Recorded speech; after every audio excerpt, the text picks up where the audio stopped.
안녕하세요. 오성식입니다. 자, 이 시간에는 오성식 국제학교, OSS 국제학교 입학에 대해서 이렇게 온라인상에서 설명을 해드리는 그런 시간입니다. 저희가 이렇게 그 시간을 마련하는 이유는 OSS는 특별히 무슨 뭐 호텔 같은 데를 빌려가지고 무슨 설명회를 한다거나 뭐 신문에 광고를 낸다거나 뭐 인터넷에 광고를 낸다거나 일체 그런 거 하지 않습니다. 그리고 뭐 OSS 설명하는 뭐 소책자 그런 것도 전혀 없습니다. 왜냐하면 OSS는 거의 대부분이 소개를 받고 오기 때문에 그렇습니다. 그래서 사실은 제가 개별적으로 다 면담을 해서 학부모 면담을 하고 그렇게 해서 이제 OSS 입학을 하게 되는데요. 많은 경우에 아빠들은 저하고 면담하는 것에 대해서 조금 부담스러워합니다. 왜냐하면 갈지 안 갈지도 모르는데 괜히 오쌤 만나가지고 안 가게 되면 어떻게 할까 이런 생각 때문에 그런 경향이 있습니다. 또 시간도 바쁘시고요. 그래서 이 시간에는 사실 아빠들을 위해서 만든 시간이기도 하고요. 그리고 또 바쁘신 분들을 위해서 저하고 면담을 하기 전에 OSS에 대한 전체 개요를 설명드리기 위해서 마련한 시간입니다. 시간이 조금 걸리긴 할 겁니다. 그래도 내 아이를 보내는 그런 부모의 입장이라면 충분히 저와 함께 시간을 하실 수 있으리라 생각이 됩니다. 네. 자, 먼저 캐나다 유학 뭐 또는 뭐 미국이나 호주 유학 꼭 가야 되나? 네, 이 질문 참 제가 많이 받습니다. 이제 보통 엄마들이 주변에서 이제 아이들이 이렇게 보낸다고 막 이제 소문을 듣고 또 옆집에도 가고 뒷집에도 가고 막 이렇게 가니까 엄마들은 이제 뭐 이렇게 주워 들은 게 많습니다. 그리고 이제 제가 또 이렇게 지방 많이 내려가고 그래서 엄마하고 면담 많이 하고 그렇게 하니까 어머니들이 이제 충분히 많은 정보가 입수가 되었기 때문에 내 아이도 유학을 보내고 싶다라는 생각을 합니다. 그리고 나서 이제 아빠한테 오빠 또는 여보 우리 애도 꼭 유학 보내야 되겠어 라고 이야기를 하면 대부분의 경우 아빠의 첫 마디는 이겁니다. 무슨 부귀 영화를 누리겠다고 무슨 부귀 영화를 누리겠다고 그 어린애를 초등학교 4학년, 5학년, 6학년 이 어린애 특히 여자아이, 딸아이는 더하고요. 그 어린애를 무슨 놈의 부귀 영화를 누리겠다고 그런 애를 유학을 보내냐 혼자 정신이 있냐 막 이렇게 이야기를 하죠.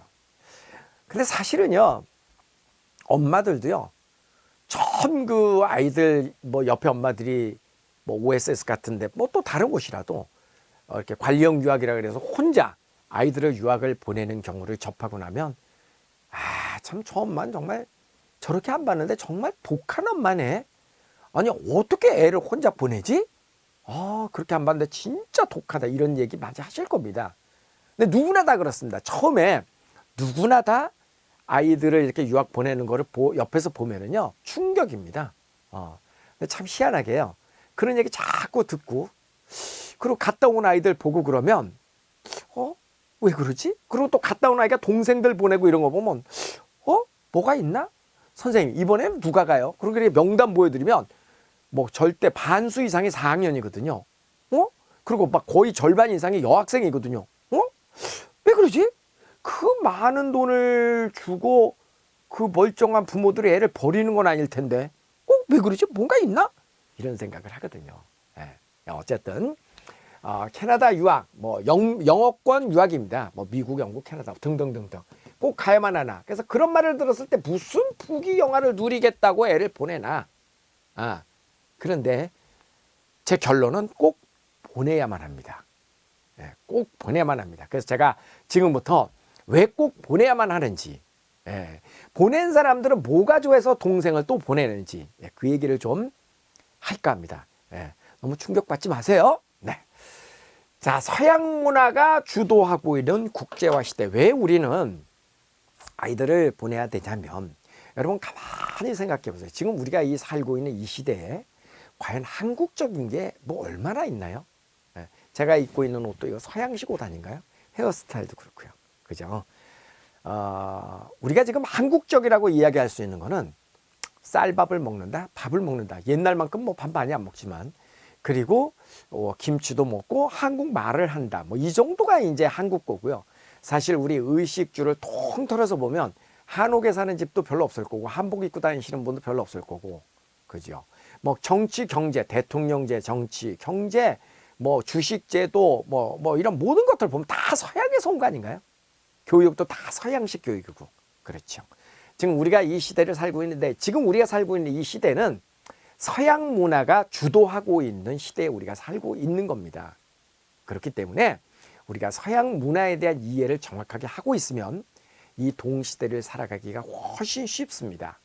이런 거 있어요. 생각을 해보세요. 우리가 보면은 우리가 한국이 태권도 종주국이잖아요. 그죠? 태권도 사범들이 우리보다 훨씬 등치가 큰 서양 사람들에게 태권도를 이렇게 가르친단 말이에요.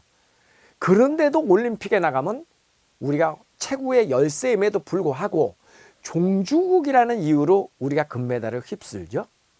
왜 그렇죠? 예, 그 종주국의 노하우가 있는 겁니다. 예, 다시 얘기해서 지금 이 세계를 이끌어가는 국제화 시대, 뭐 세계화 시대 이 흐름 그리고 뭐 제4의 혁명이니 뭐니 앞으로 일어나는 그 시대에 아직도 적어도 우리와 우리 자식들이 살아가는 이 세대는 분명히 한국의 문화가 세계를 이끄는 것은 아니고 서양의 문화, 좀 더 심하게 얘기하면 뭐 미국 문화가 세계를 이끌어가고 있죠. 현실적으로. 그래서 그런 거 서양 문화에 대한 이해가 깊으면 그리고 서양식 사고방식을 어느 정도 가지고 있으면 세상을 살기가 훨씬 편해진답니다. 근데 여러분 여기서 잠깐 혹시 여러분 이런 생각 안 해보셨어요? 저는 늘 궁금해했던 질문 가운데 이런 게 하나가 있습니다. 제가 미국에도 살아보고 캐나다에서 살아보고 전 세계를 이렇게 많이 돌아다니는데요. 근데 늘 그게 궁금했던 거예요. 왜 한국 사람들은 이렇게 열심히 사는데 정말 한국 사람들 열심히 삽니다. 예. 대학교 가는 그 비율도 세계 최고잖아요. 그죠? 중고등학교에도 초등학교 때부터 공부 엄청나게 하죠. 진짜 많이 하잖아요. 예. 대학 가서도 요즘 대학생들은요 정말 공부 많이 합니다. 그렇게까지 공부하고 열심히 살고 직장 다니는 사람도 그렇게 열심히 직장 다니고 사는데 왜 그렇게 살기가 힘들죠? 왜 그렇게 직장 갖기도 힘들죠? 여러분 그런 생각해 보셨어요? 왜 그렇지 이거?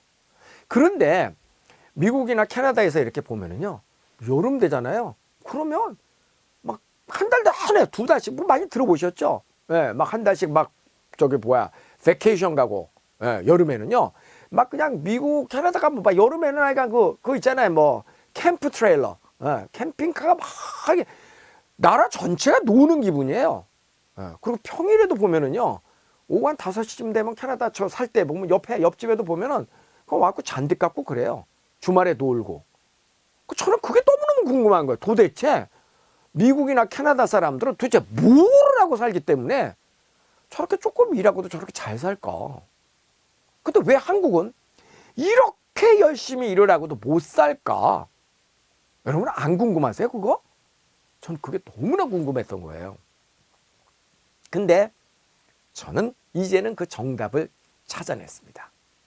정답을 찾아냈어요. 예.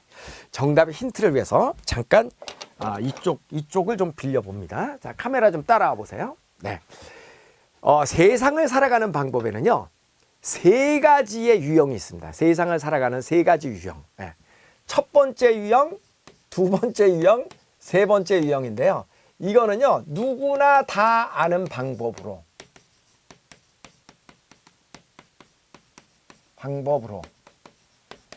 누구나 다 아는 방법으로 열심히 살아가는 방법이 있습니다. 대부분 한국 사람들이 저렇게 살죠. 대부분. 무슨 얘기냐면 누구나 다 아는 방법이 뭐예요? 우리 애들한테 맨날 얘기하잖아. 얘야 공부 열심히 해라. 공부 열심히 해서 의대 가거나 무슨 뭐 법대 가거나 무슨 뭐 사법고시 합격하고 뭐 행정고시 합격하고 뭐 하고 그러면 넌 잘 살 수 있고 미래가 보장된다. 왜 그런 얘기 많이 하잖아요. 그죠? 그러니까 그건 누구나 다 아는 방법입니다. 누구나 다 아는 방법. 그러니까 무지무지 공부하고 물론 쉽진 않지만 무지무지 공부해가지고 예에서 의과대학을 합격한다. 그러면 의대 가면은 거의 다 의사 되잖아요.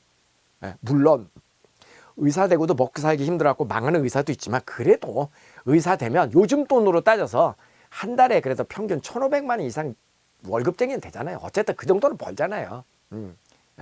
근데 의과대학 가기 정말 힘든 거 아시죠, 요즘? 묻지 뭐 하늘의 별 따기만큼 힘들죠. 예.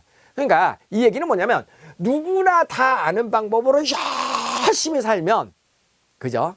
그러면 의사 될 수 있죠. 의사 되면 밥 먹고 삽니다. 예, 이건 누구나 아는 방법. 예, 한국 사람들이 다 아는 방법입니다. 두 번째는요, 나만의 방법으로 사는 방법이 있습니다. 나만의 방법으로. 이건 뭐냐면 일반적이지 않은 방법, 뭔가 좀 튀는 방법, 뭔가 독특한 방법. 예, 이거는 되는 길도, 예를 들어서 제가요 여러 가지 직업을 가보다 보니까 저도 반 연예인 같은 거 해봤잖아요. 그죠? 연예인 거 좋은 직업입니다. 정말 좋은 직업입니다. 왜냐하면 사람들의 사랑도 많이 받고 또 인기 있으면 돈도 많이 벌고, 그죠? 정말 재미있는 직업이에요. 근데 연예인 되는 무슨 방법이 없잖아요, 딱히. 이거 뭐 연예인 학교 있나? 뭐 서울예전? 뭐 서울예대? 뭐 그런 데 간다고 해갖고 다 연예인 되는 거 아니잖아요. 그죠?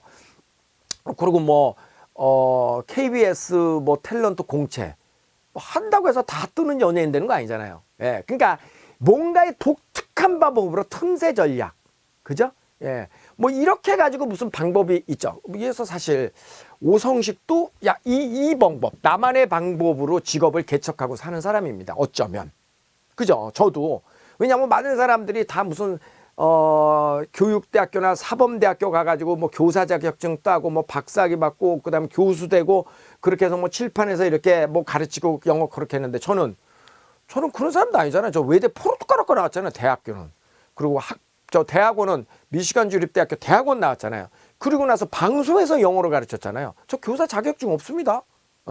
근데 그 방송에서 가르쳐갖고 어쨌든 대박 났잖아요.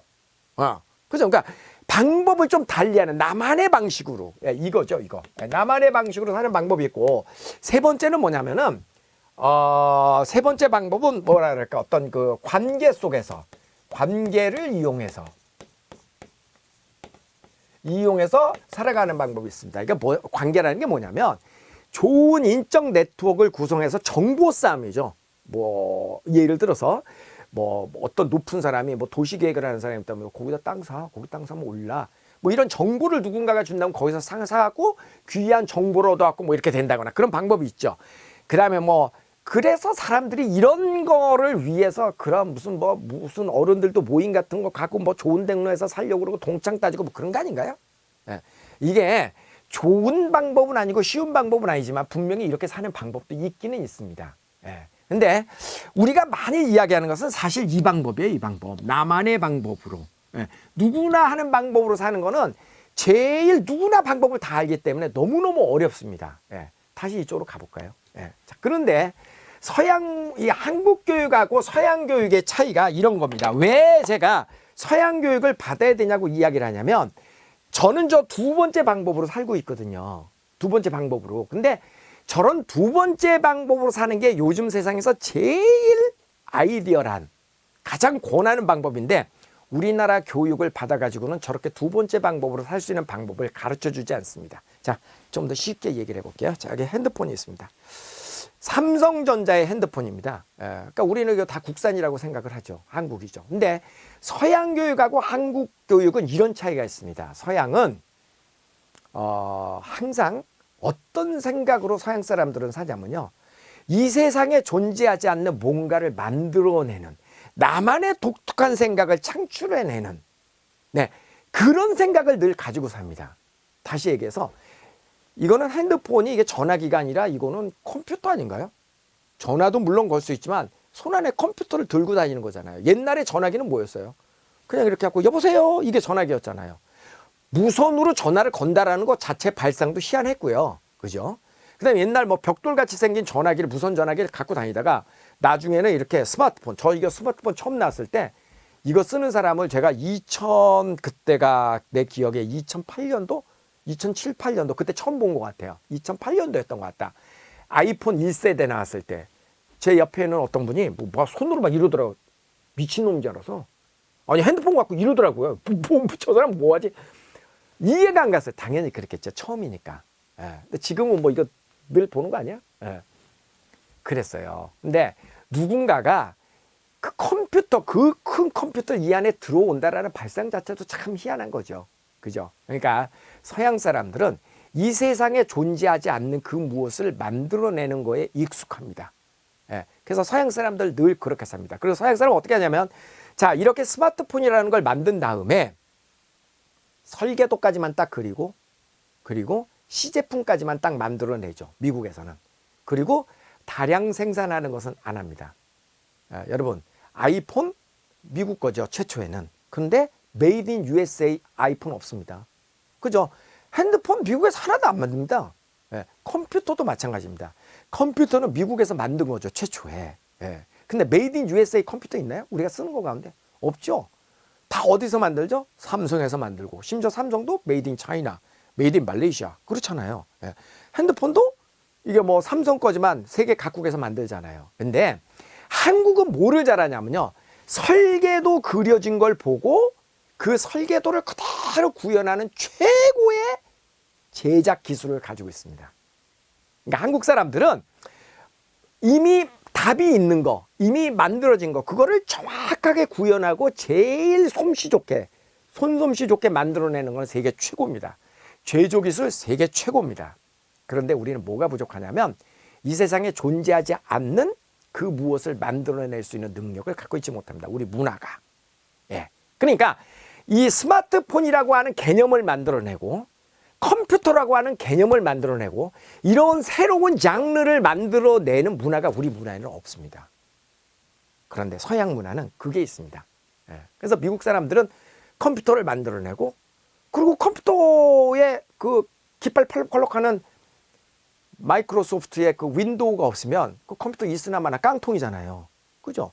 그러니까 그 사람들은 컴퓨터를 만들어내고 윈도우 소프트웨어만 팔죠. 그리고 그거 안 팔면 그거 무용지물이니까. 그리고 제조는 전부 다 외국에서 하잖아요. 다시 얘기해서 미국 사람이나 캐나다 사람이나 이 서양 사람들이 적게 일하고도 잘 사는 이유는 그 사람들은 창조할 수 있는 문화를 갖고 있기 때문에 그렇습니다. 문화 자체가 창조할 수 있는 문화를 갖고 있기 때문에 그렇습니다. 우리는 창조의 문화 성향을 갖고 있지는 못합니다. 이미 설계도가 만들어 있는 것을 그대로 구현할 수 있는 능력을 갖고 있죠. 그렇죠.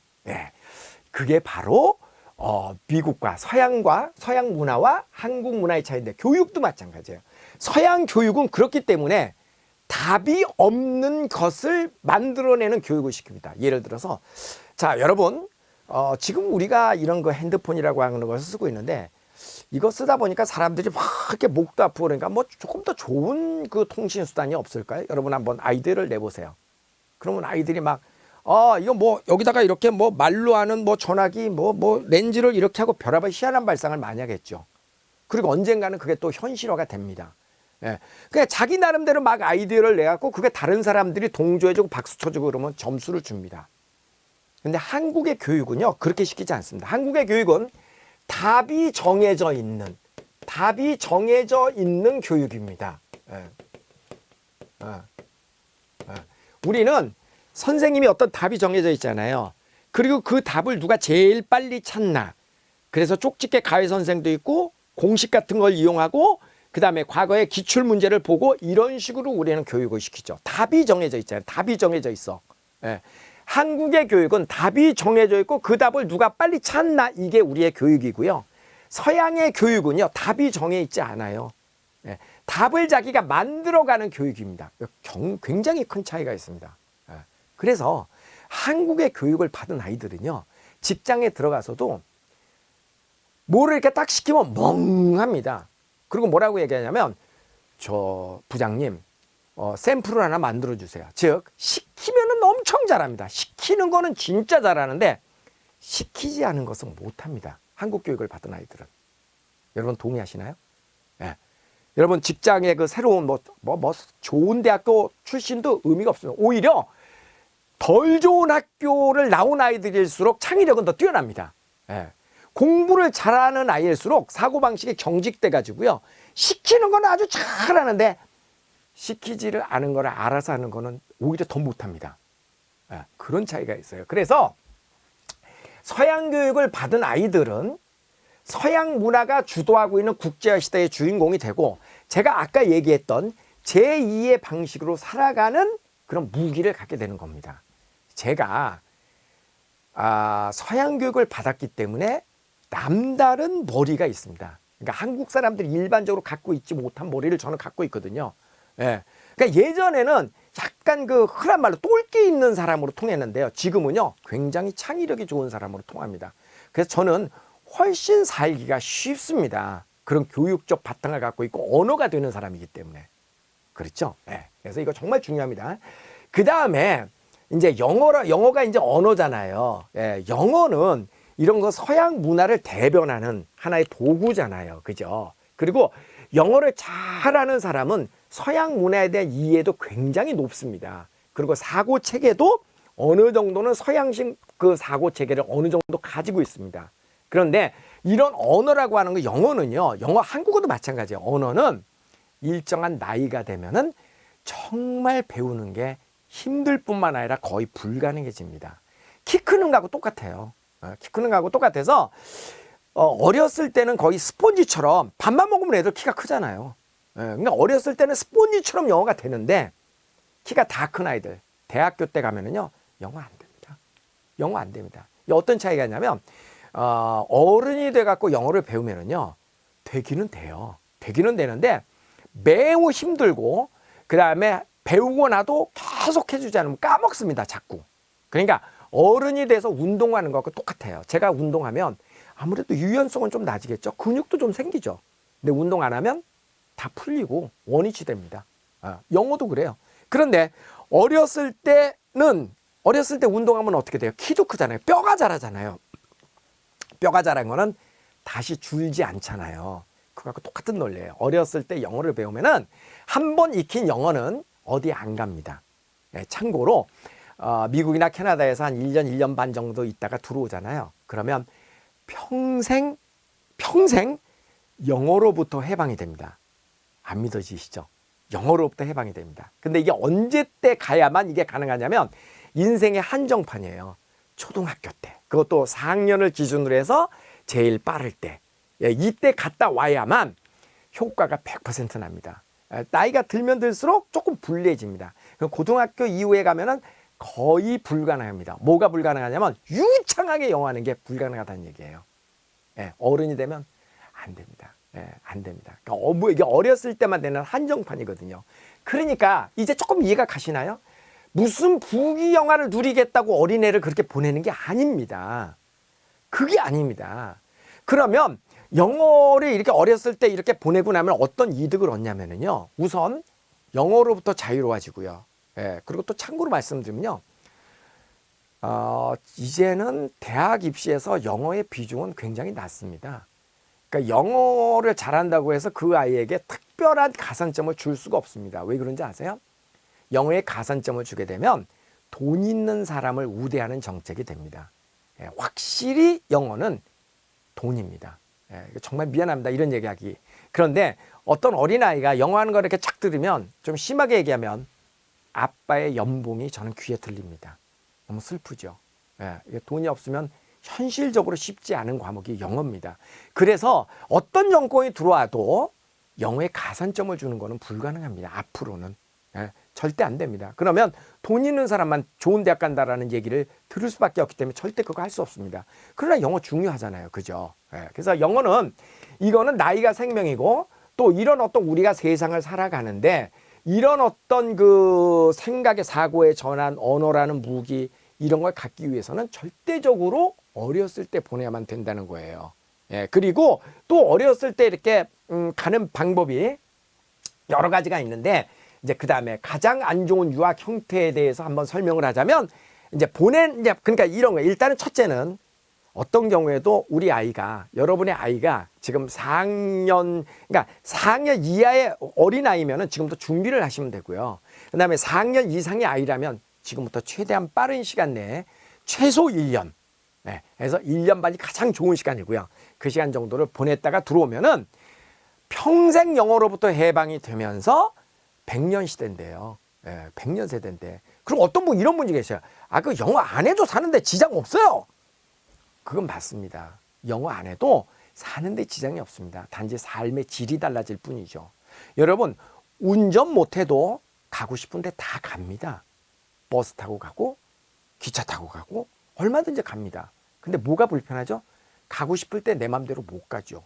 예, 자유가 구속되죠. 예, 그러니까 운전을 할 줄 알면 생활 행동 반경이 넓어지는 거고요. 그죠? 그런 차이예요. 여러분, 영어 못한다 해갖고 인간이 아니다, 그 얘기한 거 아닙니다. 예, 영어를 하면 그만큼 이 세상 전체가 내 거고 모든 정보를 영어로 접할 수 있으니까 삶의 질이 달라진다는 거예요. 예, 자, 그걸 참고하시고, 자, 그러면은 일단은 우리 아이는 알았다, 오성식 네가 그러니까 그래, 한번 유학을 한번 보내보자. 그런데 그럼 어떤 방법이 제일 좋은 방법인가? 그럼 거꾸로 하지 말아야 되는 유학 형태를 먼저 한번 소개를 해볼게요. 제일 나쁜 형태는 아는 사람 집에 유학을 보내는 겁니다. 여러분, 우리 애를 혼자 유학 보낸다고 생각하면 엄두가 안 나죠? 이해가 갑니다. 왜? 여러분이 계부 계모가 아니잖아요. 특히 여아를 둔 경우는 더하고요. 내 아이를 혼자 보낸다? 있을 수 없는 일이죠. 처음엔 누구나 다 그렇게 생각합니다. 누구나 다. 예. 그래서 이제 그 다음 생각으로 엄마가 따라가거나 아는 집에 보내는 경우가 많아요. 아는 집에는 절대 보내지 마세요. 이게 제일 나쁜 케이스입니다. 왜냐면요, 뭐 이모가 미국에 산다, 뭐 아니면 뭐 고모가 캐나다에 산다, 이렇게 아는 집에 보내면은요, 결론적으로 얘기하면 시간이 지나면 아는 사람하고 멀어집니다. 내 아이를 맡겼기 때문에 뭐라고 얘기도 못하고요, 정말 짜증나는 일이 많이 생깁니다. 아마 여러분 상상해 보면 아실 거예요. 더 이상 설명 안 할게요. 절대 아는 집에는 보내지 마세요. 차라리 그거보다는 엄마가 그냥 데리고 나가는 게 낫습니다. 차라리. 근데 이것도 별로 권하고 싶지 않습니다. 엄마가 데리고 나가면 이제 어떤 일이 벌어지냐면요, 여자는 약해도 엄마는 강하죠. 예, 그래서 요즘 또 엄마들은 그 대학교 때 어학연수 갔다 온 엄마들도 많잖아요. 그러니까 결혼한 10년 넘어가면은 엄마도 그런 생각합니다. 그래, 나도 바람도 쐴 겸 애 데리고 내가 직접 한번 나갔다 오자, 그런 생각 많이 하고, 또 아빠도 애 혼자 나가는 게 불안하니까 그럼 당신이 정 그러면 데리고 나갔다 와. 그럼 아빠는 속으로 어떤 생각을 하냐면, 그래, 이번 기회에 나 혼자 돌싱으로 한번 살아보자, 그것도 나쁘지 않겠다, 그런 생각을 합니다. 근데요, 이게 현실화가 되잖아요. 그러면 엄마는 하나도 안 힘들어요. 아빠는 진짜 힘듭니다. 정말 힘듭니다. 예.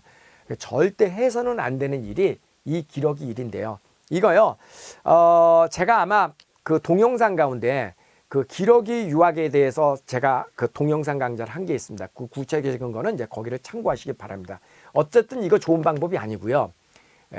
가장 좋은 방법은 이제 OSS 같은 유학을 통해서 관리형으로 보내는 건데, OSS에서는 이제 그 혼자 이렇게 유학을 오고 저희가 이렇게 관리를 하면 캐나다 가정에서 생활을 하고 공립학교를 다니고 방과후 수업을 OSS에서 하고, 그러니까 주어진 시간 내에 가장 많이 영어에 노출이 되잖아요. 그죠? 예, 그리고 홈스테이에서 서양 사람들하고 지내면서 문화와 함께 익히는 영어고, 예, 그래서 주어진 시간에 가장 많이 영어를 접할 수 있고, 그리고 관리를 철저하게 하고, 그래서 이제 OSS 같은 유학을 권하는 겁니다. OSS에 대해서는 조금 이따 조금 더 자세하게 설명을 드릴게요. 자, 이번에는 유학 중에 꼭 지켜야 하는 것에 대해서 조금 설명을 드릴게요. 국어하고 수학이 이게 너무 중요한데요. 사실은요, 저의 이야기이기도 합니다. 제가 이제 이 두 가지 때문에 아이를 다른 집에다 맡길 수도 없고 엄마가 따라할 수도 없고, 저는 가족은 항상 같이 움직여야 된다는 생각을 옛날부터 가지고 있었거든요. 그리고 또 어렸을 때 영어를 안 하면은 아이가 절대 영어를 잘할 수 없다라는 것도 너무나 잘 알고 있었거든요. 오성식의 아들, 딸이 영어를 못하면 되겠습니까? 수학은 못해도 용서받을 수 있지만. 네. 그래서 사실 우리 큰애가 초등학교 1학년, 2학년, 밑에가 유아원, 유치원을 우리 온 가족이 미국의 미시간 주립대학으로 가서 거기 객원연구원으로 가서 2년 동안 생활을 하고 돌아왔는데, 그때 수학은 나름대로 좀 했는데 국어를 조금 소홀히 했어요. 그랬더니 한국에 돌아와 가지고 펑크가 난 겁니다. 이게 많은 기러기 엄마들이 하는 실수입니다. 국어를 소홀히 하다 보면요, 한국에 돌아와서 정상적으로 학교를 다니기가 힘들어집니다. 그러면 나중에 다시 또 미국이 캐나다로 나가게 되죠. 제 자신이 그렇게 해서 지금은 영어 선생이 아니고 이렇게 유학 이 전문가가 됐습니다. 참 하나를 알고 하나를 몰랐기 때문에 제 운명이 이렇게 바뀌게 된 거죠. 그죠? 이거 정말 조심해야지 되는데, 유학 중에도 꼭 지켜야 하는 것은 국어하고 수학 공부를 유학 가 있는 내내 놓쳐서는 안 된다. 그렇게 되면 한국에 돌아와서 한국 학교에 적응하기가 정말 힘들어진다. 꼭 명심하셔야 되고요. 두 번째는 공부에 대한 습관을 놓치고 오면 이것도 큰일 납니다. 우리나라 초등학교 고학년 정도 되면 거의 11시, 12시에 자지 않나요? 그렇죠. 그런데 미국, 캐나다 사람들은 초등학교 아이들은 그렇게 공부 안 합니다. 일찍 자고요, 첫째. 그 다음에 방과 후에 학교 끝나고 나도 그냥 뭐 운동 주로 하고 악기하고 그렇게 시간을 보내죠. 공부 많이 안 하죠. 근데 우리 한국 사람으로 태어난 이상 우리는 그거 흉내내고 살 수가 없습니다. 왜냐하면 환경이 다르잖아요. 여러분 그거 아세요? 뭐 하버드 대학, 예일 대학 이런 미국의 좋은 사립대학교 갈 때는요.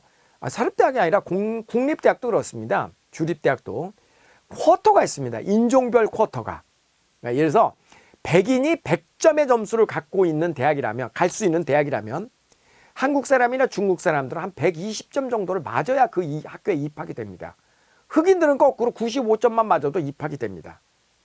인종별로 쿼터를 주기 때문에 그렇습니다. 그래서 한국 사람들은 한국인으로 태어났기 때문에 공부해야지 됩니다. 우리가 자원도 없는 이 대한민국에서 사람이 단데 공부까지 안 하면 우리 미래가 뭐가 있겠습니까? 그죠?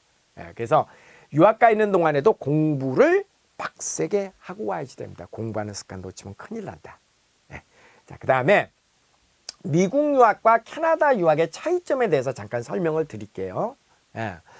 요즘은 그 초등학교 중학생까지는 특히 초중생은 미국보다는 캐나다 유학을 많이 선호합니다. 특히 트럼프 정부가 들어와서 더 그게 심해졌죠. 이유가 왜 그러냐면 저는 이제 제가 9.11 사태 났을 때 그때 제가 미국에 살고 있었거든요. 근데 그 전과 그 이후가 미국의 그 분위기가 많이 달라졌습니다. 그 전에는 미국 사람들 참 순진하고 참 나이스하고 그랬어요. 근데 요즘은 옛날 미국 사람들이 아닙니다. 왜냐하면 미국이라는 나라가 너무나 많은 적을 두고 있어요. 그때 9.11 사태 이후에 이제 미국 사람들이 보는 뭐 중동 사람은 잠재적 무슨 범죄자. 그 동양 사람도 왠지 이렇게 약간 그런 거부감이 있습니다. 그리고 특히나 이제 그 America First, 백인 우월주의가 이번에 이제 트럼프 정부 들어와서 생기고 나서 그게 더 심해졌습니다. 최근에 그 미국을 입국해 보신 분들은 아마 그 느낌 참 그거 씁쓸한 느낌 아실 겁니다. 캐나다를 입국할 때 보면은 캐나다 사람들은 정말 웰컴입니다. 어서 오세요, 캐나다 잘 오셨어요. 이런 분위기가 있는데 미국 사람들은요, 너 왜 왔어? 확실히 목적 있어? 뭔가 되게 기분이 안 좋습니다. 이 사람을 맞이하는 분위기가. 미국이 요즘 조금 그렇습니다. 그래서 미국이 조금 미국 사회 자체가 미국 사람들이 워낙 전 세계에 적을 많이 두고 있다 보니까 총기도 자유롭게 소지하고 그러니까 총기 사고도 나고 외국인에 대한 어떤 이렇게 약간 그런 거 있잖아요. 그리고 차별도 있어요, 미국은. 근데 캐나다는 차별이 없습니다. 이런 것 때문에 더 안전한 나라, 더 편안한 나라, 왕따가 없는 나라, 이런 나라로 미국보다는 캐나다를 훨씬 선호하죠. 가장 큰 이유예요. 그 다음에 두 번째는 캐나다 달러가 이게 제 기억으로는 한 3, 4년 전? 4, 5년 전? 네, 그때만 해도 미국 달러하고 캐나다 달러가 1대1이었습니다. 가치가 똑같았어요. 그리고 한때는 캐나다 달러가 미국 달러보다 더 비쌌습니다. 그 오일 값이, 그러니까 기름값이 올라갈 때는 캐나다도 산유국이거든요. 그러니까 기름값이 올라가면 캐나다 달러가 강세가 됩니다. 근데 지금은 캐나다 달러가 미국 달러의 뭐 75%, 78%그 수준밖에 안 됩니다. 그래서 어마어마하게 떨어졌어요. 지금이 오늘 현재 오늘이 지금 3월 오늘 며칠인가? 네, 3월 4월 4일? 오늘 4월 4일이래요. 네. 오늘 2018년 4월 4일 현재 달러가 지금 825원 정도 아까 했던 것 같아요. 그런데 이거는 지난 10년 동안 제가 봐왔던 캐나다 달러 가운데 제일 싼 가격입니다. 요즘 그만큼 캐나다 달러가 떨어졌습니다. 요즘 그런 것 때문에 이제 저렴한 캐나다 달러. 그 다음에 공립학교하고 사립학교의 차이에 대해서 좀 설명을 하면 미국은 공립학교에 입학하는 방법이 없습니다. 미국은 공립학교는 부모가 합법적인 지위를 가지고 미국에 머무를 때 그때 이제 아이는 무료로 공립학교를 다닐 수 있는 제도가 있죠. 캐나다는요, 물론 부모가 합법적인 지위를 가지고 머무를 때는 아이들 미국처럼 공짜로 학교를 다닙니다. 그런데 캐나다는 공립학교도 돈을 내고 다닐 수 있는 방법이 있습니다. 예, 캐나다, 호주, 뉴질랜드는 공립학교도 돈을 내고 다니는 방법이 있죠. 근데 이게요, 공립학교하고 사립학교 차이는 우리가 일반적으로 사립학교가 공립학교보다 훨씬 좋다고 믿고 있잖아요. 근데 꼭 그렇지는 않습니다. 예, 꼭 그렇지는 않고, 특히 초등학교 경우는요, 종교적인 이유 때문에 사립학교를 보내는 거거든요. 공립학교에서는 밥 먹기 전에 기도하고 이런 거 없으니까요. 그래서 종교적인 이유가 사립학교를 보내는 이유이기 때문에 모든 게 꼭 사립학교가 좋다고 보기는 힘듭니다. 그리고 사립학교도 아주 좋은 학교가 있죠. 그런 학교는 외국 사람을 안 받습니다. 왜냐면 뭐 줄 서 있는데.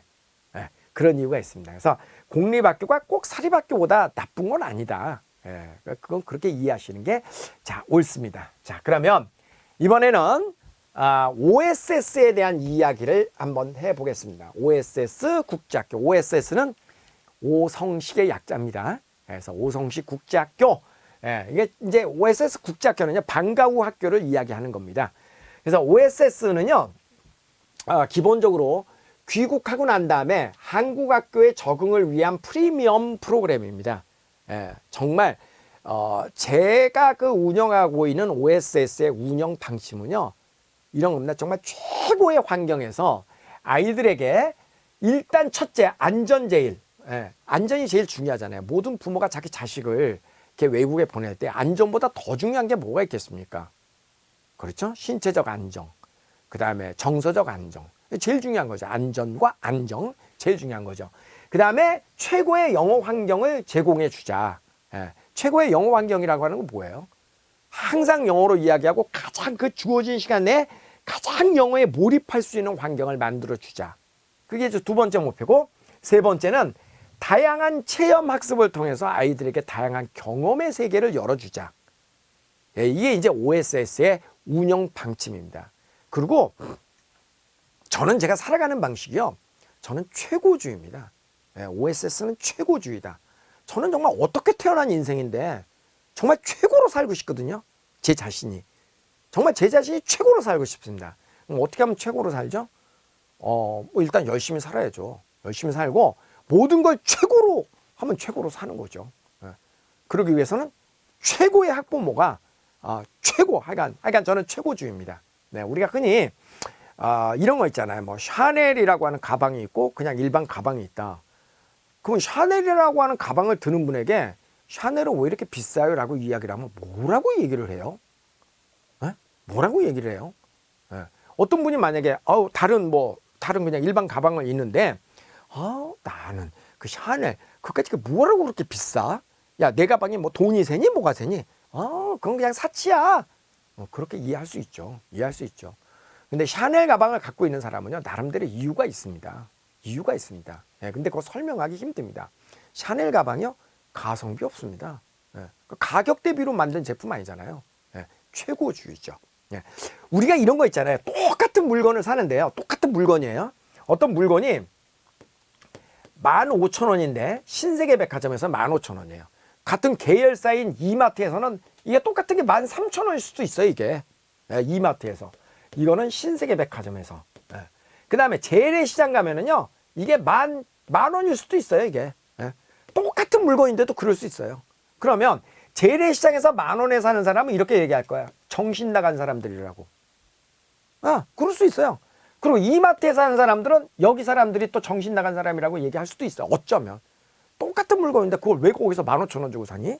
그럴 수 있죠. 근데 신세계 백화점에서 사는 사람들은요, 이유가 있어요. 백화점에서 사는 사람들은. 무슨 이유냐고요? 이렇게 설명을 해볼게요. 어떤 사람이 어떤 물건을 사는데 2만 원 정도의 그 가용할 수 있는 돈이 있다. 그런데 뭐 이런 15,000원짜리 이용이 있다. 그러면요, 사실 그 물건을 2만 원 주고도 살 수 있는 여유가 있는 사람이라면 그냥 이거 사면 돼요. 신세계 백화점에서 그냥 사면 돼. 왜 그런지 아세요? 일단 쇼핑하는 것이 쾌적하잖아요. 그 다음에 물건에 하자가 생기면 그냥 갖고 가서 아, 죄송합니다. 이게 잘 안 되네요. 그럼 묻지도 따지지도 않고 그냥 바꿔줘요. 그냥 바꿔줘요. 이거 외에도 신세계백화점은 뭐 멤버십을 가지면은 뭐 다양한 뭐 또 문화적 혜택, 뭐 정보 이런 게 있잖아요. 있어요. 뭔가가 있어요. 그러니까 2만 원의 여유가 있는 사람은 그냥 신세계백화점에서 사면 돼요. 그리고 14,000원을 가진 사람은 고민을 하겠죠. 1,000원을 더 빚을 내서 15,000원을 주고 신세계에서 살 것이냐, 그냥 13,000원을 주고 살 것이냐. 근데 차이가 있죠. 이마트가 잘못됐다라는 게 아니고요. 이마트는 아무래도 쾌적성은 신세계백화점보다는 떨어지죠. 그죠? 그럼 뭐 바꿔주죠. 근데 좀 설명을 많이 해야죠.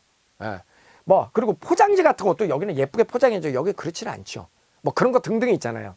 재래시장 가면은요, 고장 나면은 안 바꿔주죠. 싸워야 되죠. 싸워야 돼. 안 바꿔주죠. 뭔가 이유가 있죠. 다 이유가 있어요. 그러니까 한마디로 세상은 다 돈만큼이다. 그게 저의 결론입니다. 세상은 다 돈만큼이다. 그러니까 어떻게 해야 된다? 경제적 여유가 있는 사람은 쓰면 되고 굳이 가랑이가 찢어져 가면서 할 필요는 없다. 그건 사치다. 그럼 된장녀 되는 거예요. 그건 아니다. 그건 아니다. 그리고 전반적으로 제가 오늘 한 얘기는요. 이게 일반 공중파 방송에서 할 수 있는 얘기는 아닙니다. 아, 먹고 살기 위해서 힘든데 무슨 유학이야, 유학은.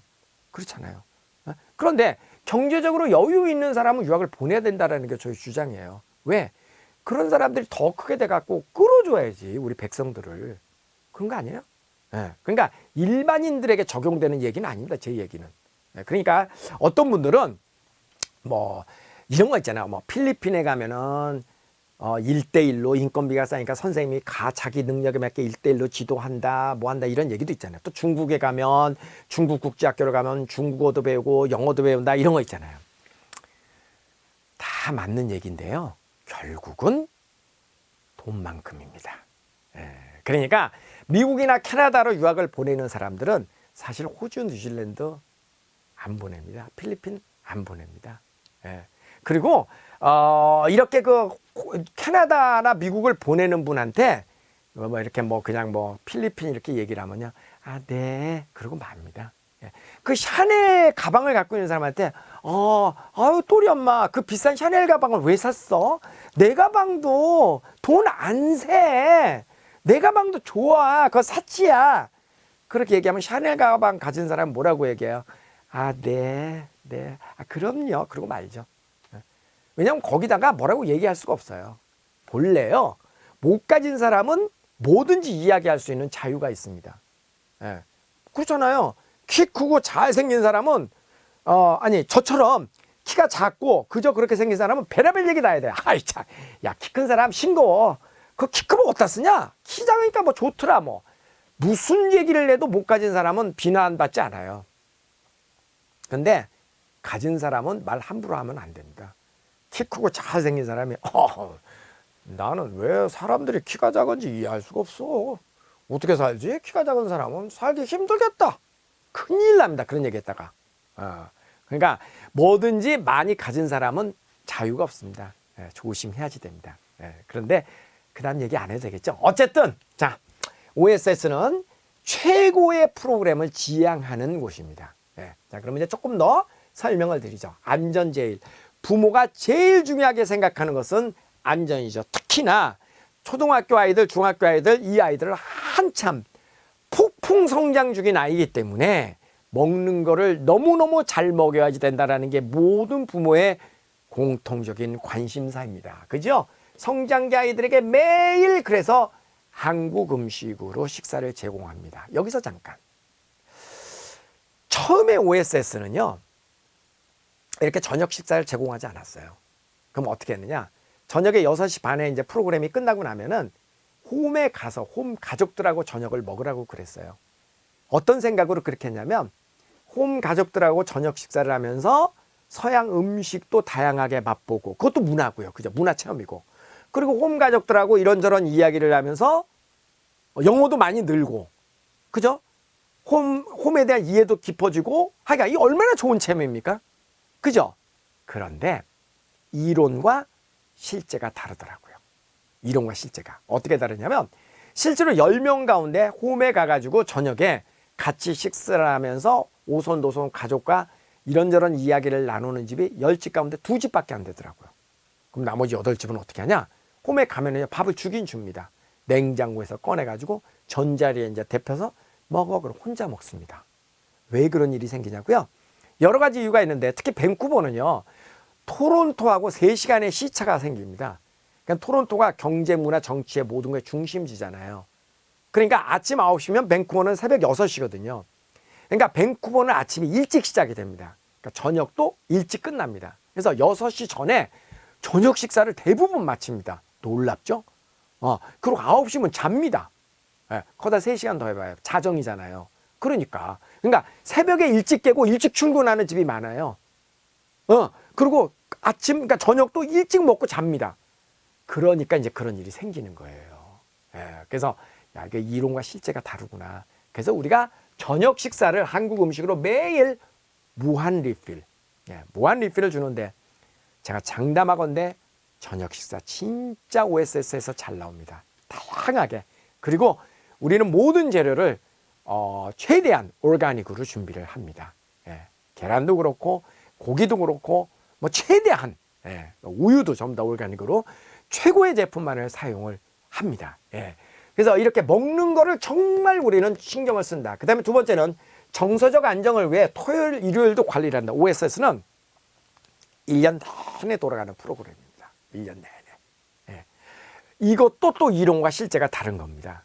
본래 OSS는 토요일 날 한 달에 한두 번 정도만 했어요. 그리고 일요일은 다 쉬었고 토요일도 반 이상은 쉬었습니다. 본래는. 그때는 어떤 생각을 가졌냐면 이런 생각 때문에 그랬습니다.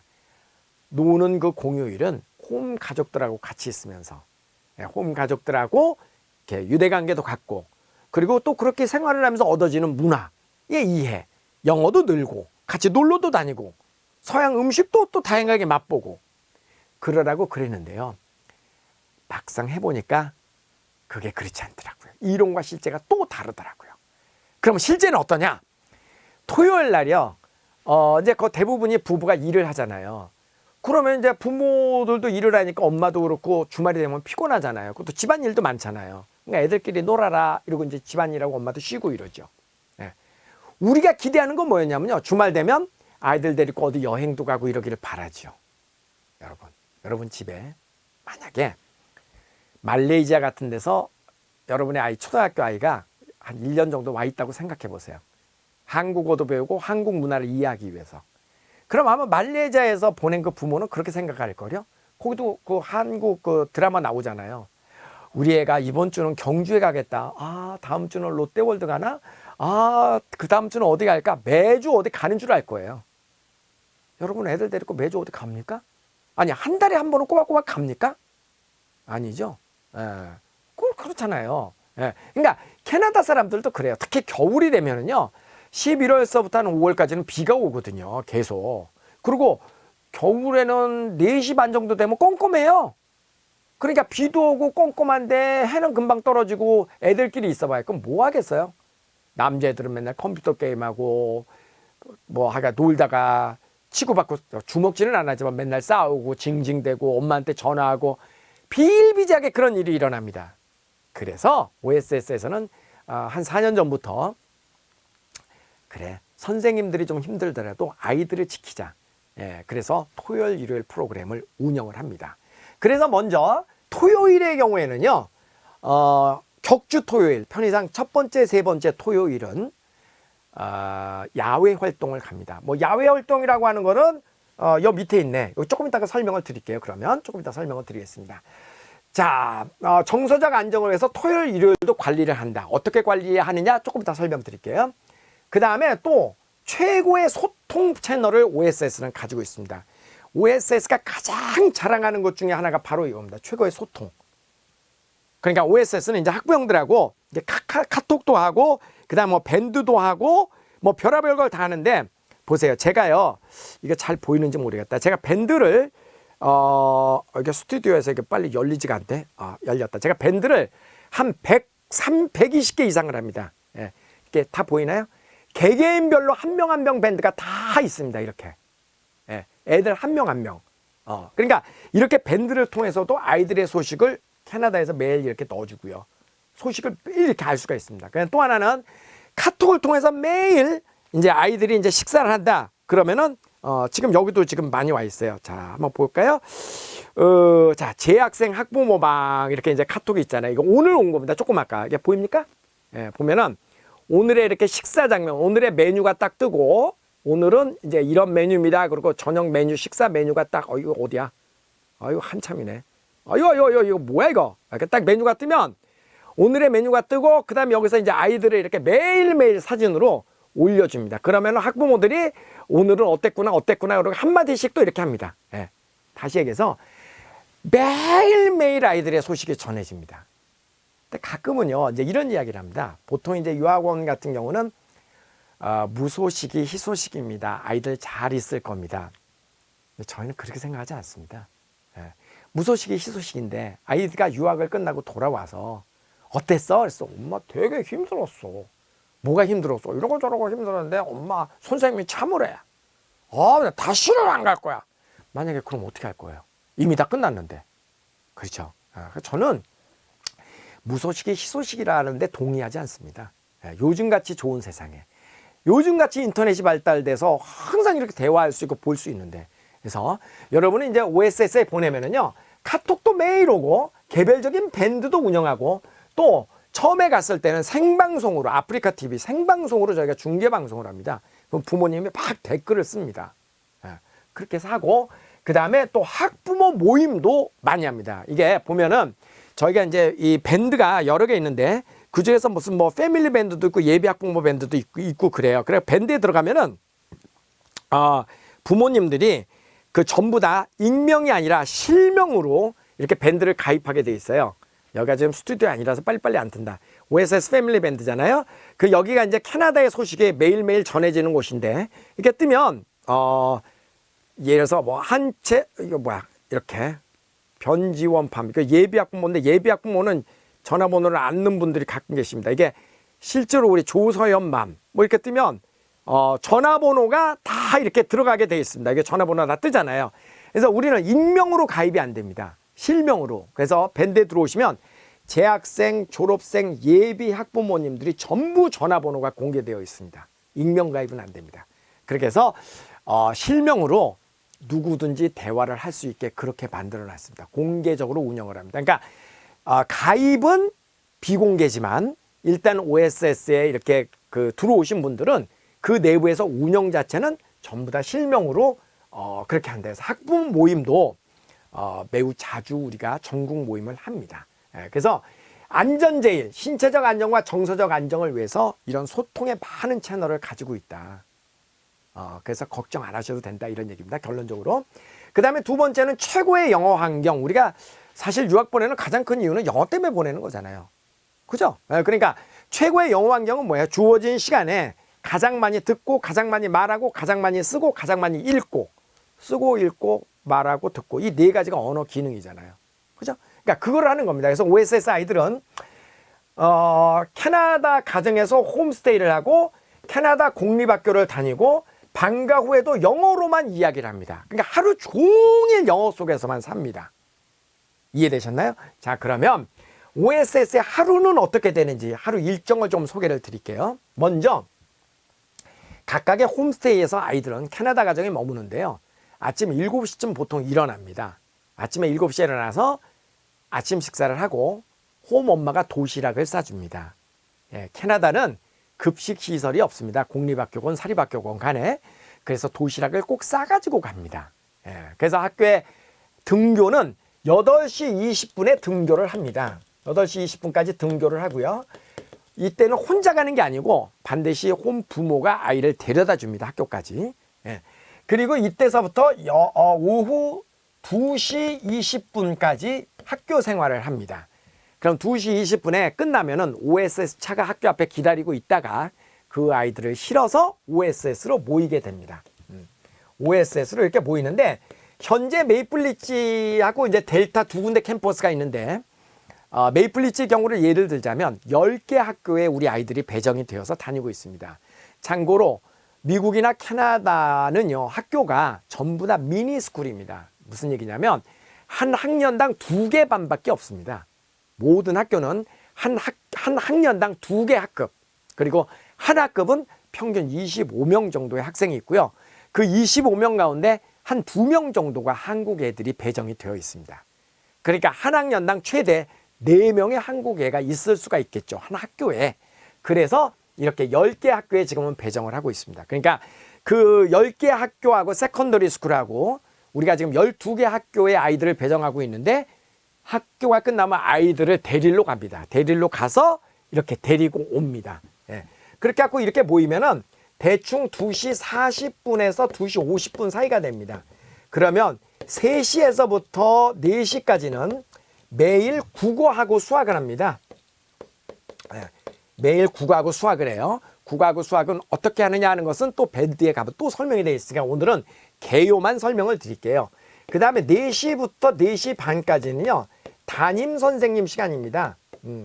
그럼 담임 선생님 시간에는 뭐를 하냐면 아이들이 이제 학교 갔다 오면은 유인물도 갖고 옵니다. 가정통신문 같은 거. 그런 것도 갖고 오고 매일 학교에서 생활에 대한 오리엔테이션도 하고 정신교육도 시키고 이런 생활담임 선생님이라는 게 있습니다.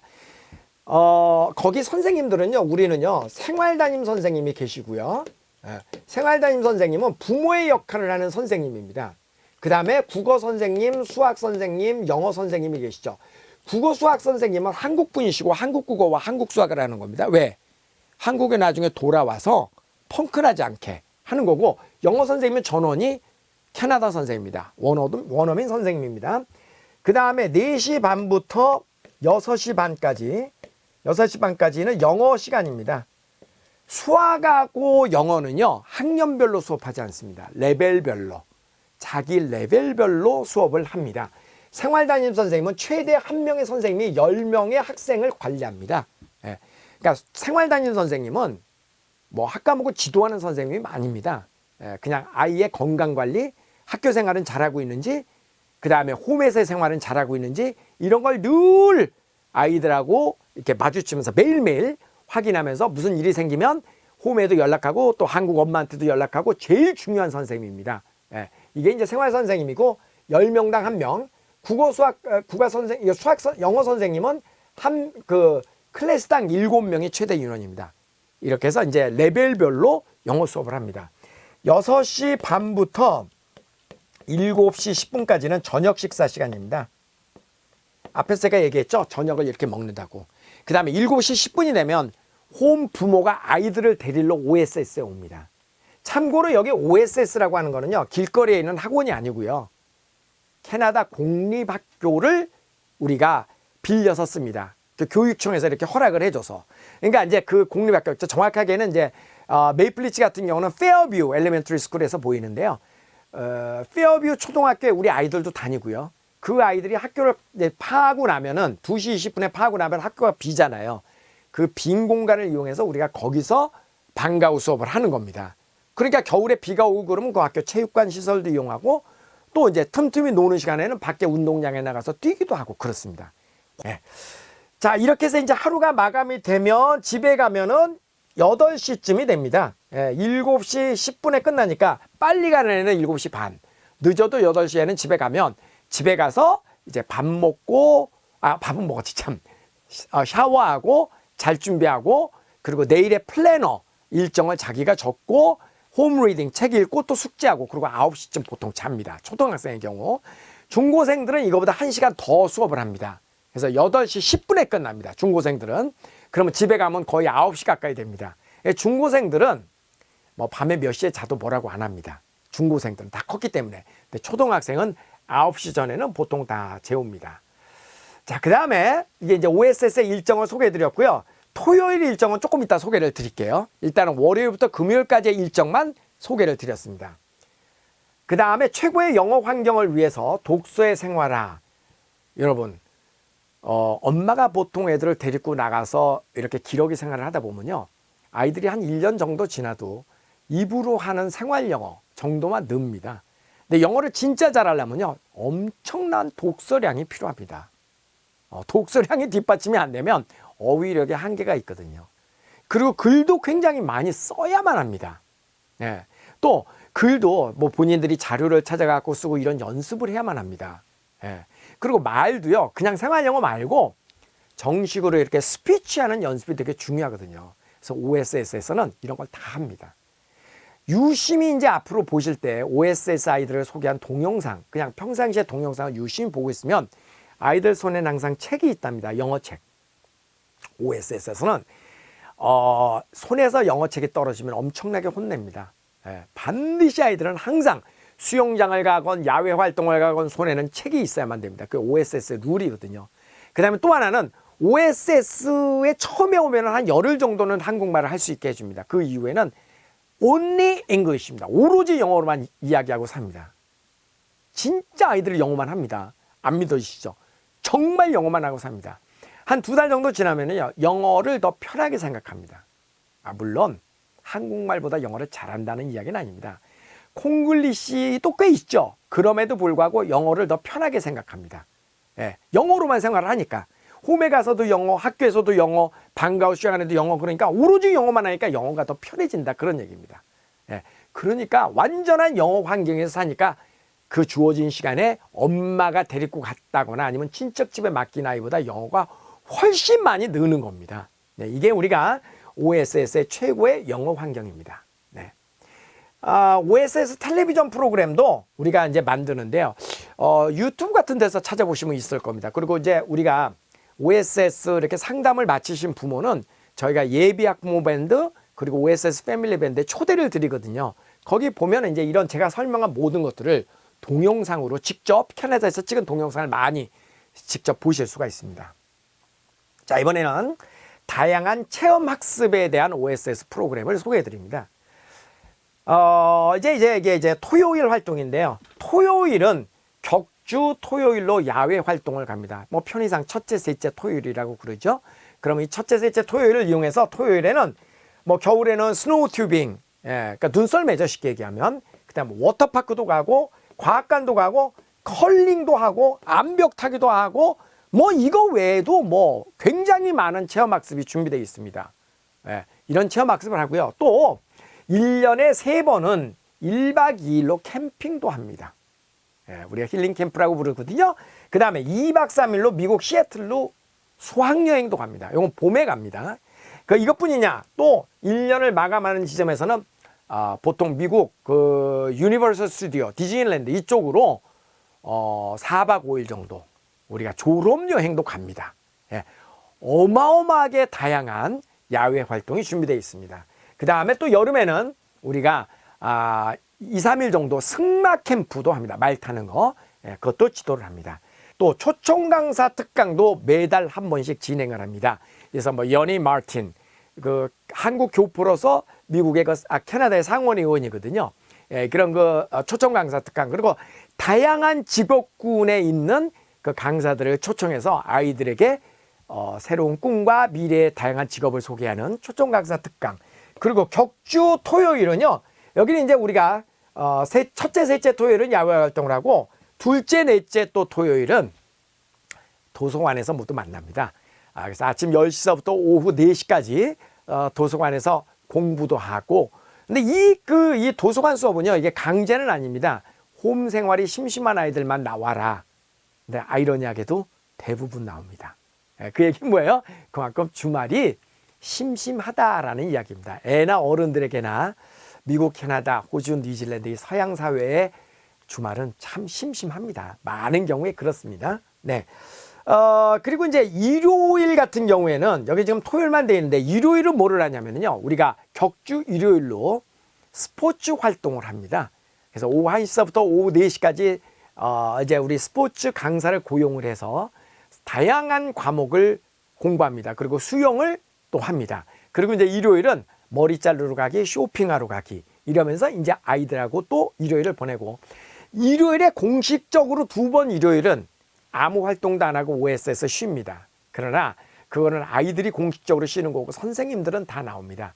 그래서 그런 일요일에는 선생님들이 또 주중에 힘들어했던 아이들을 상담하기도 하고 특별히 만나서 뭐 밥을 사주는 일도 있고요. 힘들어하는 아이들 같은 경우는 그렇게 해서 이제 이 OSS는 1년 내내 이렇게 돌아갑니다. 프로그램이. 그리고 이제 방학 프로그램은 어떻게 되냐면요. 1년에 큰 방학이 3번이 있죠. 봄방학, 여름방학, 겨울방학이 있는데 봄방학은 3월 중순서부터 3월 말까지 2주입니다. 첫 주 한 주는 우리끼리 공부합니다. 특강 수업을 하는데 아침 9시서부터 오후 4시까지 특강 수업을 하고요. 그리고 한 주는 한 이틀은 쉬고 나머지는 수학여행을 갑니다. 어디로?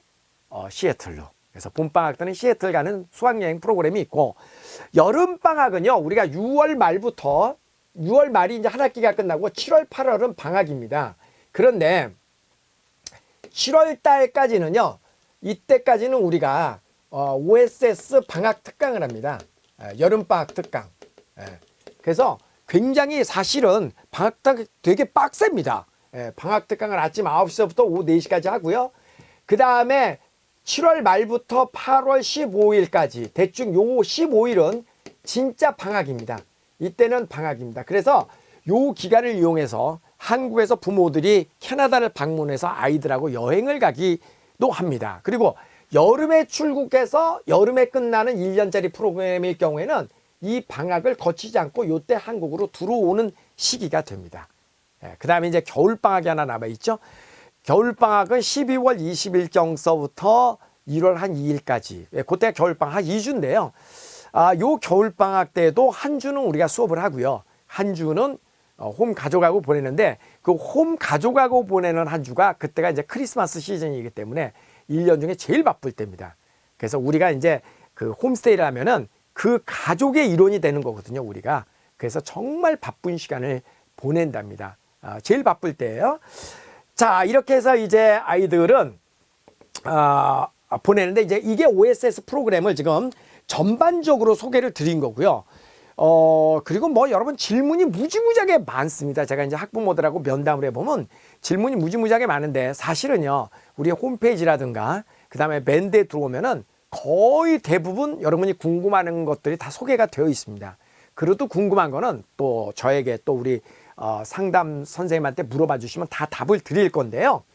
그냥 이렇게 생각하시면 됩니다. OSS가 지금 2018년을 기준으로 해가지고 11년째거든요. 그러니까 11년에 축적된 노하우가 있다. 그리고 모든 문제에는 해결책이 다 있다. 다 해결책이 있습니다. 어떤 여러분이 질문을 하셔도 제가 바로바로 답을 드릴 수가 있는데요. 그만큼 풍부한 경험을 가지고 있다. 제가 처음에는 이 일할 때는요, 굉장히 위험한 일일 수도 있다라는 생각을 했어요. 솔직하게요. 왜냐하면 이게 텔레비전이나 냉장고나 이런 걸 제조해서 파는 거다 그러면은 불만이 있으면 바꿔주면 되잖아요. 근데 이건 아이들의 인생이 달린 문제잖아요. 정말 위험할 수도 있겠다라고 생각을 했는데, 11년 동안 해보니까요, 이게 절대 복불복의 문제가 아닙니다. 그렇게 위험한 일도 전혀 아닙니다. 이게 제일 중요한 거는 우리 생활담임 선생님, 지금 OSS를 운영하는 운영자가 정말 아이에 대해서 늘 사랑과 관심을 가지고 지켜봐주고, 또 부모들이 늘 아이들의 생활을 보잖아요. 매일매일 카톡으로 또 동영상으로 보잖아요. 그리고 일주일에 3번은 부모 자식 간에, 캐나다에 있는 아이하고 여러분 부모하고 화상통화를 하거든요. 그러니까 이렇게 늘 매일매일 돌아가는 걸 알고, 또 부모들을 만나서 서로 의견도 교환하고 그러기 때문에 여러분 스스로가 관심의 끈을 놓지 않는다면 모를 수가 없습니다. 다 알 수밖에 없거든요. 그럼 또 수정하면 되고, 그러니까 걱정할 문제는 전혀 아닙니다. 저도 처음에 걱정했는데 전혀 이게 걱정할 문제가 아닙니다. 그래서 그런 거 전혀 걱정 안 하셔도 된다. 그러니까 특히 뭐 이런 거 질문 많이 합니다. 우리 아이는 딸인데 여자아이는 그 홈이 제일 걱정이 됩니다. 다른 건 몰라도 걱정 안 하셔도 됩니다. 왜냐하면 여자아이를 배정할 때는 그 집에 아이가 남자아이가 있으면 그 집에 배정을 못한다는 룰이 있습니다. 교육청에. 그 홈스테이는 어떻게 배정하냐면요, 홈스테이는 그 교육청에서 배정을 하는 거예요. 저희가 배정하는 게 아닙니다. 왜냐하면 저희가 안 하는 이유가 있습니다. 저희가 하게 되면은 신문 광고를 내 가지고 홈스테이를 구해야 되는데요, 겉은 조금 더 화려한 집을 구할 수 있을지 몰라도 그 집안 내막을 모르잖아요. 근데 교육청에서 하면은요, 그 홈에서 이제 우리가 홈스테이를 한번 해보겠다고 이렇게 신청서를 내요. 그럼 교육청 직원이 가고 실사를 합니다. 환경을. 그리고 나서 실사에다 합격하면 최종적으로 거치는 마지막 관문이 있습니다. 그게 뭐냐면 홈스테이 전 가족에 대한 범죄 기록조회입니다. 그래서 범죄 기록조회를 다 아무런 그 범죄 사실이 없는 게 확인이 되어야만 홈스테이로서 자격이 주어집니다. 그 굉장히 중요한 요소가 하나 있기 때문에 교육청에다가 의뢰를 하고 교육청에서 다 홈을 정해주는 겁니다. 예, 그래서 그런 거 걱정 안 하셔도 되고, 또 우리 애가 아프면 어떻게 합니까? 당연하지요. 예, 선생님들이 데리고 갑니다. 보험료요, 학비 안에 다 포함이 되어 있습니다.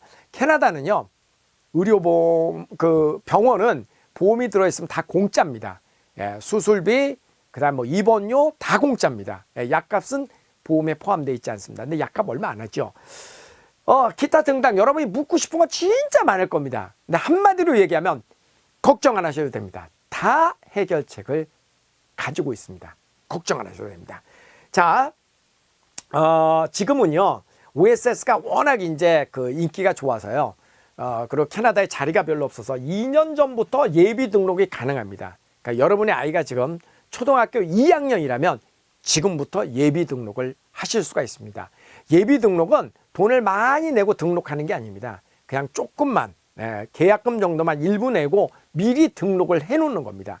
이렇게 미리 예비 등록을 해 놓으면 뭐가 좋으냐면요, 이제 내가 2년 후 또는 1년 후에는 우리 아들 또 딸이 간다, OSS로. 그럼 밴드를 통해서 미리 아이들이 캐나다를 간접적으로 체험하는 겁니다. 그렇게 준비를 해가지고 온 아이들이 훨씬 적응이 빠릅니다. 결과도 좋고요. 그래서 여러분의 아이가 2학년만 됐다 그러면 예비 등록을 서두르시는 것을 적극적으로 권합니다. 그리고 OSS는 이제 다양한 프로그램이 준비되어 있는데요. 처음에는 한 3개월 해보고 뭐 1년으로 연장한다거나 1년 6개월로 연장한다거나 그런 체험 프로그램도 준비하고 있습니다. 3개월 할 때는요, 3개월 비용만 내는 겁니다. 그리고 나중에 1년으로 연장하면 그 차액만 내면 됩니다. 뭐 돈이 더 비싸거나 절대 그런 거 아니거든요. 그러니까 이런 방법도 있고 다양한 게 있다. 그리고 OSS는 요즘 NACS라든가 뭐 KIS, 랜섬아시아 등등 제주국제학교를 OSS를 마치고 가는 아이들도 꽤 있고요. 그래서 제주국제학교 여러 번 많은 아이들이 거길 갔습니다. 그 다음에 이제 3년 이상 외국에서 체류한 학생은 외국인 학교에 입학 자격이 주어지잖아요. 요즘 또 그것도 유행입니다. 그리고 또 OSS에 있다가 미국의 보딩스쿨로 건너가는 아이들도 꽤 있습니다. 또 OSS에서 대학 입시반도 운영을 하고 있거든요. 지금 중고생 프로그램도 굉장히 지금 활성화가 많이 되어 있습니다.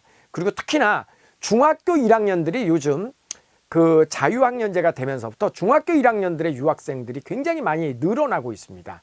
그래서 여러분의 자녀가 초등학교 2학년부터 고등학교 2학년 사이의 아이들이라면 한 번쯤 적극적으로 관심을 가져보고 문의를 하시면 됩니다. 어디로 문의하시냐고요? 여기 있잖아요. 584-1230. 여기로 문의를 하시면 이제 저희 직원이 상담을 1차적으로 하고, 그리고 나서 여러분을 밴드로 초대를 해드릴 겁니다. 예비 학부모 밴드, 그 다음에 OSS 패밀리 밴드, 그리고 중고생 밴드, 3개 밴드가 있는데요. 중고생은 중고생들을 두신 학부모들을 위한 밴드고요. 그래서 OSS의 중고생 프로그램을 어떻게 운영이 되는가를 보여주는 밴드고, 예비 학부모 밴드는 말 그대로 OSS의 예비 학부모를 위해서 오늘 이렇게 제가 많은 이야기를 했잖아요. 이런 것들이 실제로 캐나다에서 일어나는 동영상들을 다 이렇게 찍어서 거기에 많이 들어가 있습니다. 그리고 아이들이 영어가 얼만큼 발전되는지 그런 것도 보여주는 그런 동영상들도 있고 다양하게 준비되어 있으니까 거기 예비 학부모 밴드 들어오시면 되고, OSS 패밀리 밴드는 매일매일 캐나다에서의 생활이 소개되는 그런 밴드입니다. 자유 게시판 같은 그런 밴드예요. 거기에 들어가서 또 소식을 접할 수도 있고, 궁금한 거는 거기에 질문을 남겨주시면 또 졸업생 학부모, 재학생 학부모가 또 답을 드리고 굉장히 재밌는 곳입니다. 자, 오늘 긴 시간 동안 함께 해주셔서 정말 고맙고요. 또 OSS에 대해서 더 많이 궁금한 것은 직접 전화를 주셔도 되고, 아니면 워낙 많은 밴드의 동영상이나 자료들이 준비되어 있으니까 참고하시면 되겠습니다. 여러분, 좋은 인연으로 함께 하기를 기대합니다. 안녕히 계십시오.